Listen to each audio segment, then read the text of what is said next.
Hello friends, రేపటి promo episode ఇప్పుడు ఈ వీడియోలో చూడండి. ఇక పోలీస్ వచ్చి, నమస్తే మేడం, ఏంటిక్కడ? కార్పొరేట్ మేడం ప్రజల దగ్గర లంచం తీసుకొని కాంట్రాక్టులను ఇష్టం వచ్చినట్టు తిడుతుంది. కానిస్టేబుల్, ఈ అమ్మాయిని అరెస్ట్ చేయండి. ఎస్ఐ గారు, నేను చెప్పేది వినండి.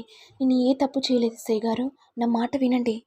అలా మందారం ఎస్ఐని బ్రతిమలాడుతుంటే ఇంతలో మీడియా వాళ్ళొచ్చి, మందారం అవినీతి కేసులో అరెస్ట్ అని రాసుకుంటూ ఉంటారు. లక్షలు తీసుకున్న కార్పొరేట్ మందారం. ఇదంతా రాజు రూప టీవీలో చూసి, రాజు మందారంని అరెస్ట్ చేశారు. అసలు ఏం జరిగిందో మనం తెలుసుకుందాం పదమ్మాయి గారు.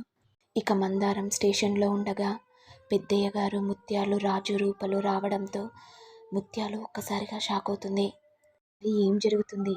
ఇదంతా విజయాంబిక దీపక్ చేసిన పన్నాగమని తెలుసు. మరి ఈ విషయం మందారంకి తెలిసి ప్రతాప్కి చెప్తే ఏం జరుగుతుంది అనేది నెక్స్ట్ ఎపిసోడ్లో చూడాలి. ఇక ఇంతటితో రానున్న ప్రోమో ఎపిసోడ్ ఎండ్ అవుతుంది. మరి మీకు వీడియో కనుక నచ్చినట్లయితే లైక్ చేయండి, షేర్ చేయండి, సబ్స్క్రైబ్ చేయండి. Thank you all.